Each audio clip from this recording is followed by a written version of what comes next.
महाराष्ट्र का साप्ताहिक मौसम पूर्वानुमान का ये बुलेटिन आप देख रहे हैं मौसम तक चैनल पर। मैं हूं देवेंद्र त्रिपाठी। आज 22 जुलाई है।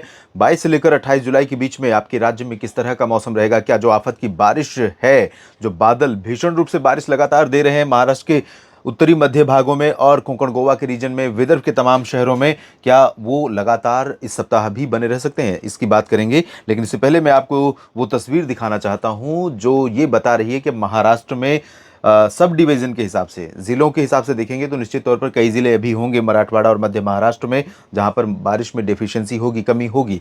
लेकिन अगर हम सब डिवीज़न या पूरे महाराष्ट्र स्टेट की बात करें तो अब यहाँ पर लाल या फिर पीला रंग नहीं है, यानी कि बारिश में कमी नहीं रह गई है। सामान्य की कैटेगरी में सारे रीजन पहुंच गए हैं, जिसमें कोंकण गोवा सामान्य से 15% ऊपर पहुंच गया है। यहाँ पर अब तक 1413.7 मिलीमीटर वर्षा रिकॉर्ड की जाती है, जबकि 1629.2 मिलीमीटर बारिश रिकॉर्ड की गई है, जो कि रायगढ़, सिंधुदुर्ग से लेकर के पालघर, मुंबई समेत, रत्नागिरी समेत तमाम कोंकण रीजन के क्षेत्रों की बात यहाँ पर हो रही है।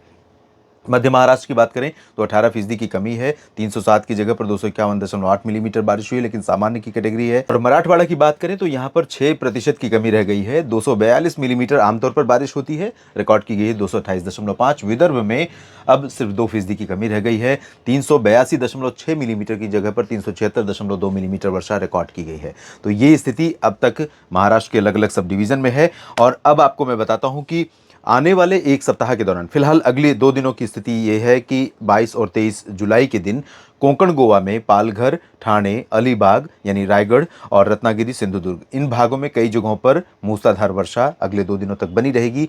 लगभग 25 से 40 मिलीमीटर, 20 से 40 मिलीमीटर की बारिश यहाँ पर कई जगहों पर देखने को मिलेगी। थोड़ी सी सिमिलर कंडीशन हो सकती है ठाणे, नासिक, धुले, नंदुरबार और जलगांव में भी। यहाँ पर भी तेज वर्षा होने की संभावना अगले 2 दिनों तक रहेगी, लेकिन पहले के मुकाबले काफ़ी रिड्यूस हो रही है बारिश, काफ़ी राहत मिलती हुई नजर आ रही है। यहाँ पर विदर्भ में बारिश अगले 2 दिनों के दौरान थोड़ा सा होगी, हल्की से मध्यम, और जिसमें अकोला और अमरावती, वर्धा, नागपुर, भंडारा, गोंदिया, चंद्रपुर, गढ़चिरौली, यवतमाल, इन भागों में कुछ स्थानों पर हल्की से मध्यम बौछारें गिरने की संभावना बनी हुई है। इंटेंसिटी बहुत हैवी रेन की यहाँ पर नहीं रहने वाली है, लेकिन 1-2 जगहों पर अमरावती और वर्धा, अकोला में कुछ स्थानों पर तेज वर्षा हो सकती है।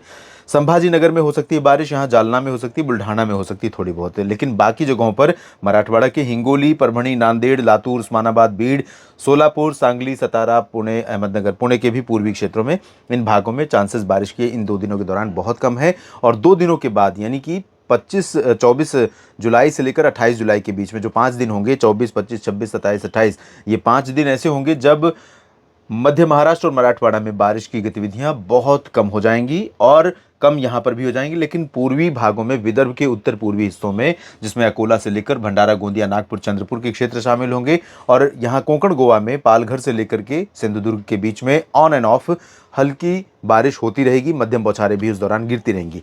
और इन भागों में मराठवाड़ा, मध्य महाराष्ट्र में यानी पुणे, सतारा, सांगली, सोलापुर, उस्मानाबाद, लातूर, परभणी, बीड़, जालना, संभाजीनगर, अहमदनगर, इन भागों में अगर हम देखें तो हो सकता है कि बहुत बूंदाबांदी जैसी संभावना है, बहुत लाइट एंड बहुत मामूली बारिश देखने को मिले।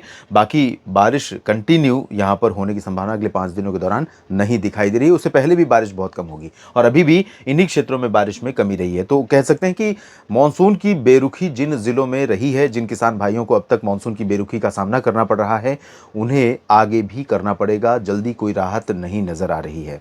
फिलहाल महाराष्ट्र के साप्ताहिक मौसम पूर्वानुमान के इस बुलेटिन में इतना ही। लगातार बने रहिए मौसम तक चैनल के साथ। दोस्तों, जानकारियां ठीक लगती हैं तो और अधिक संख्या में इसे लोगों तक पहुंचाने का प्रयास करें, और ये करके आप मौसम तक चैनल को सपोर्ट करेंगे। साथ ही साथ अगर चैनल को सब्सक्राइब नहीं किया है तो ज़रूर कर लीजिए, लाइक करें और शेयर करें। धन्यवाद।